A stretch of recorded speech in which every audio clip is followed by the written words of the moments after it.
विद्यार्थी मित्रांनो, welcome to Navodaya science academy. आणि आज आपण पाहणार आहोत कुठला chapter, life processes in living organism part second. जसं KGFचा पार्ट सेकंड होता तसंच आपण पुष्पाचा जसं पार्ट सेकंड होता तसंच आपण आता लाईफ प्रोसेसेस इन लिव्हिंग ऑर्गॅनिझमचा पार्ट सेकंड पाहत आहोत. ठीक आहे, आपल्या लाईफमध्ये हीच पिक्चर चालू आहे. ठीक आहे, मग आपण या चॅप्टरमध्ये शिकणार काय करत बघा. आपलं काहीही करण्या अगोदर आपलं एक इंट्रोडक्शन लेक्चर असतं. ठीक आहे, मग त्या इंट्रोडक्शन लेक्चरमध्ये आपण पाहतो की आपण ह्या चॅप्टरमध्ये काय शिकणार आहोत, नेमकं काय करणार आहोत. ठीक आहे, मग या लेक्चरमध्ये आपण काय करणार आहोत, काय शिकणार आहोत बाबा. What you will learn, reproduction. एकतर असेक्शुअल किंवा सेक्शुअल हे दोन्ही रिप्रोडक्शन आपण शिकणार आहोत. Reproduction and modern technology. आत्ताचं मॉडर्न टेक्नॉलॉजीचं रिप्रोडक्शन कसं चेंज केले, कसं चेंज करण्यात आले किंवा त्याचा वापर कसं होतोय हे पण आपण शिकणार आहोत. Reproductive health. रिप्रोडक्टिव्ह हेल्थ म्हणजे नेमकं काय, त्याची काळजी किंवा त्याची निगा कशी घेता येते किंवा ठेवता येते हे पण पाहायचं आपल्याला. आणि पॉप्युलेशन एक्सप्लोजन. पॉप्युलेशन एक्सप्लोजन म्हणजे जनसंख्या वाढ, लोकसंख्या वाढ. जसे की चायना आणि करंटली आपण सगळ्यात मोस्ट पॉप्युलेटेड कोण आहे, इंडिया. ते आपल्याला पाहायचं आहे की ते पॉप्युलेशन एक्सप्लोजन कसं झालं आहे. ठीक आहे, मग आता तुम्हाला आठवते का, कॅन यू रिकॉल, म्हणजे तुम्हाला काय काय आठवायला हवं बघा. त्यामध्ये 4-5 क्वेश्चन दिले. त्यापैकी पहिला क्वेश्चन असा आहे की which are the important life processes in living organisms. ठीक आहे, आपण गेल्या चॅप्टरमध्ये पाहिलं की ज्या इम्पॉर्टंट लाईफ प्रोसेसेस आहेत लिव्हिंग ऑर्गॅनिझमसाठी त्या कोणकोणत्या आहेत. एक आहे न्यूट्रिशन, दुसरी आहे रेस्पिरेशन, तिसरी सर्क्युलेशन, चौथी एक्सक्रिशन, पाचवी रिप्रोडक्शन, ग्रोथ, आता कंट्रोल अँड कोऑर्डिनेशन. अशा प्रकारच्या ह्या लाईफ प्रोसेसेस लिव्हिंग ऑर्गॅनिझमसाठी गरजेच्या आहेत. ठीक आहे, नेक्स्ट क्वेश्चन आहे which life processes are essential for production of energy required by body.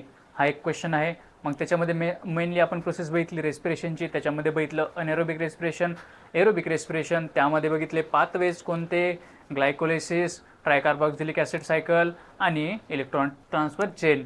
ठीक आहे, अशा प्रकारे आपण वेगवेगळ्या ह्या प्रोसेस बघितल्या. आणि रेस्पिरेशन थ्रू आपल्याला पाहायला मिळाले की ATP कशी जनरेट होते, ती कोणासोबत असते, म्हणजे फॉस्फेट बॉन्डच्या रूपात ती एनर्जी साठवलेली असते. जेव्हा त्याचं ब्रेकडाऊन होतं, जेव्हा एक नेसेंट फॉस्फेट आपल्याला पाहायला मिळतो तेव्हा एनर्जी ही रिलीज होत असते. ठीक आहे, अशा प्रकारे आपल्याला हे माहीत होतं की ही रेस्पिरेशन ही प्रोसेस एनर्जी प्रोडक्शनसाठी सगळ्यात महत्त्वाची आहे. ठीक आहे, which are the main types of cell division and what's the difference. आता नेक्स्ट क्वेश्चन काय विचारले की सेल डिव्हिजनच्या कोणते मेन टाइप्स आहेत आणि त्याचं डिफरन्स काय किंवा त्याचं महत्त्व काय. ठीक आहे, मग आपण म्हणलं की त्याचे दोन टाइप्स आहेत. आपण पाहिलं जसं की एक मायटोसिस, दुसरं मियोसिस. मायटोसिस कशाला पण लागते मग, फॉर ग्रोथ अँड रिपेअर. आणि त्याच्यामध्ये काय होतं, 2 आयडेंटिकल सेल्स फॉर्म होतात. ठीक आहे, आणि दुसरं मियोसिस मग कशाला होतं, फॉर फॉर्मेशन ऑफ गॅमेट्स. म्हणजे जे काही गॅमेट्स आहेत जे सेक्शुअल रिप्रोडक्शनमध्ये कामाला येणार आहेत ते गॅमेट्स फॉर्म करण्याचं काम कोणतं करतं, मियोसिस. ह्या मियोसिस सेल डिव्हिजनमुळेच ते गॅमेट्स फॉर्म होतात. आणि 4 cells with half chromosome form. Half chromosome म्हणजे हॅप्लॉइड सेल्स ह्या फॉर्म झालेल्या पाहायला मिळतात. ठीक आहे, अशा प्रकारे हे मायटोसिस आणि मियोसिस मधला हा फरक आणि त्या दोन ह्या सेल डिव्हिजनचे टाइप्स. ठीक आहे, what is the role of chromosome in cell division. आता क्रोमोझोमचा रोल सेल डिव्हिजनमध्ये काय आहे, जसं की आपण पाहिलं क्रोमोझोम काय होतात आणि कसं त्यांचा रोल आहे. पण आता इथं शॉर्ट व्ह्यूमध्ये बघा काय, कॅरी जेनेटिक इन्फॉर्मेशन. आता क्रोमोझोमच हे जेनेटिक इन्फॉर्मेशन कॅरी फॉरवर्ड करत असतात in the form of DNA. DNA हा काय, जेनेटिक इन्फॉर्मेशन कॅरी करण्याचं काम करत असतो. ठीक आहे, during cell division chromosome duplicate and distribute equally to daughter cells. आता क्रोमोझोम काय करतात, सेल डिव्हिजन झाल्यानंतर आपण पाहिलं की प्रोफेज ॲनाफेजमध्ये इक्वली ते अपोजिट पोलला जायला सुरू करतात आणि मेटाफेजमध्ये ते पूर्ण डिस्ट्रीब्यूट होतात, हाफ हाफ क्रोमोझोम. आणि टेलोफेजमध्ये त्यांचं काय होतं, डिव्हिजन पूर्णपणे झालं पाहायला मिळतं आणि सायटोकायनेसिस होऊन 2 वेगवेगळ्या सेल आपल्याला पाहायला मिळतात. अशा प्रकारे ते इक्वल डिव्हिजन करतं कोणाचं, जेनेटिक इन्फॉर्मेशनचं. आणि काय इन्श्युअर करतं, सेल गेटिंग जेनेटिक इन्फॉर्मेशन.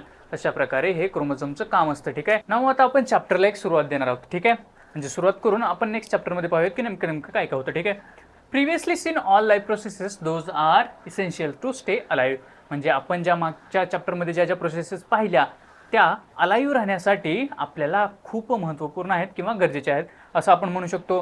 पण beside all this life processes one more life process occurs that is called as reproduction. ठीक आहे, म्हणजे ह्या प्रोसेसेस असून सुद्धा न्यूट्रिशन, एक्सक्रिशन, रेस्पिरेशन ह्या वेगवेगळ्या प्रोसेस असून सुद्धा, कंट्रोल कोऑर्डिनेशन ह्या सगळ्या प्रोसेस असताना सुद्धा त्यांच्यासोबत एक प्रोसेस आणखी एक होत असते. कोणती, रिप्रोडक्शन नावाची प्रोसेस. ठीक आहे, मग रिप्रोडक्शन बघा काय करतं, does not help to stay alive rather, ठीक आहे.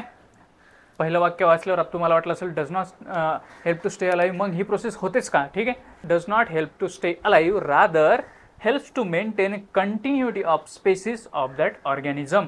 म्हणजे काय हो, आपल्या पूर्वजापासून आपण आलो हे मेंटेन कसं झालं, ह्याच प्रोसेसमुळे, कोणत्या, रिप्रोडक्शन नावाच्या, ठीक आहे. म्हणजे त्या स्पेसिसची स्पेसिसिटी किंवा तो स्पेसिस जो आहे ऑर्गॅनिझम त्याची कंटिन्युटी ठेवण्याचं काम कोण करतं, रिप्रोडक्शन करत असतं, ठीक आहे. मग कसं होतं ते reproduction, formation of new organism of a same species by earlier existing organism called reproduction, ठीक आहे. म्हणजे जसं की आपले आजी आजोबा घ्या, त्यांच्यापासूनच आपले म्हणजे आई किंवा वडील समजा ते आले आणि त्यांच्यापासून आपण आलो असं आपल्याला म्हणायला काय हरकत नाही. म्हणजेच फॉर्मेशन ऑफ न्यू ऑर्गॅनिझम म्हणजेच आपण same species of same species म्हणजे ह्युमन बिईंग्सच आहोत आपण, तर स्पेसिस पण सेम झाली बाय अर्लियर एक्झिस्टिंग ऑर्गॅनिझम. आता अर्लियर एक्झिस्टिंग कोण होते, आपले आजी आजोबा, आपले आई वडील, त्यांच्यापासूनच आपण आलो आणि त्याच प्रोसेसला, ह्या होणाऱ्या प्रोसेसला आपण काय म्हणतो, रिप्रोडक्शन असं म्हणत असतो, ठीक आहे. मग पहा लिव्हिंग ऑर्गॅनिझममध्ये रिप्रोडक्शन किती प्रकारचं असतं बघा, एक असतं असेक्शुअल, दुसरं असतं सेक्शुअल, ठीक आहे. मग ह्या दोन प्रकारामध्ये आता आपण पाहतोय पहिला प्रकार कोणता, असेक्शुअल रिप्रोडक्शन. आता असेक्शुअल रिप्रोडक्शन म्हणजे काय बघा, process of formation of new organism of same species without involvement of gametes called asexual reproduction. Without involvement of gametes म्हणले, ठीक आहे. म्हणजे यामध्ये गॅमेट्स फॉर्म होणार नाहीत आणि त्यांचं इन्व्हॉल्वमेंट होणार नाही, पण सेम स्पेसिस ही रिप्रोड्यूस होईल, अशा रिप्रोडक्शनला आपण असेक्शुअल रिप्रोडक्शन म्हणतो, ज्यामध्ये गॅमेट्सच इन्व्हॉल्व होणार नाही, त्यांचं युनियन होणारच नाही, ठीक आहे. मग पॉईंट्स टू रिमेंबर बघा, पॉईंट्स टू रिमेंबर कोणते, do not involve union of two different organisms म्हणजे टू डिफरंट गॅमेट्स, ठीक आहे. म्हणजे दोन गॅमेट्सचं युनियन होणार नाही. New organism exact genetic similarity with reproducing organism म्हणजे जो न्यू ऑर्गॅनिझम फॉर्म होणार आहे त्याची एक्झॅक्ट ही सिमिलरिटी कोणासोबत असणार आहे, रिप्रोडक्सिंग ऑर्गॅनिझम सोबत, ठीक आहे. तिसरी गोष्ट युनिपॅरेंटल डिव्हिजन म्हणजे हे फक्त एका पॅरेंटपासून हे डिव्हिजन होऊ शकतं आणि ते कोणापासून होतं, कोणत्या सेल डिव्हिजननी होतं, मायटॉटिक म्हणजे मायटॉसिस सेल डिव्हिजननी ते होत असतं. म्हणजे सेम जे क्रोमोझोम आहे, सेम जे डिप्लॉइडी आहे ती कोणा जाणार आहे, न्यू जे डॉटर सेल्स फॉर्म झाल्यात त्यांच्यामध्ये, म्हणजे जेनेटिक सिमिलरिटी ही सेम जाणार आहे, फक्त कॉपी केल्यासारखं, ठीक आहे. बघा ॲडव्हान्टेज काय मग असेक्शुअल रिप्रोडक्शनचा, एक तर ती फास्ट प्रोसेस आहे आणि त्याचा ड्रॉबॅक काय मग, अब्सेन्स ऑफ जेनेटिक रिकॉम्बिनेशन. जर जेनेटिक रिकॉम्बिनेशन नसेल तर इव्होल्युशन नसेल आणि जर इव्होल्युशन नसेल तर उत्क्रांती होणार नाही असं आपण म्हणू शकतो. म्हणजे सर्वायवल होण्याचे चान्सेस थोडेसे कमी झाले, ठीक आहे, असं आपण म्हणू शकतो, ठीक आहे. अशा प्रकारे होतं हे आपलं इंट्रोडक्शन लेक्चर, ठीक आहे. अशा प्रकारे आपण हा चॅप्टर पुढे जाऊयात आणि आपण पाहूयात की नेमकं काय होत असतं, ठीक. अशा प्रकारे हे लेक्चर कसं वाटलं, काय वाटलं त्यासाठी लाईक करा, शेअर करा, सबस्क्राईब करा, हसत खेळत राहा आणि अभ्यास करत राहा.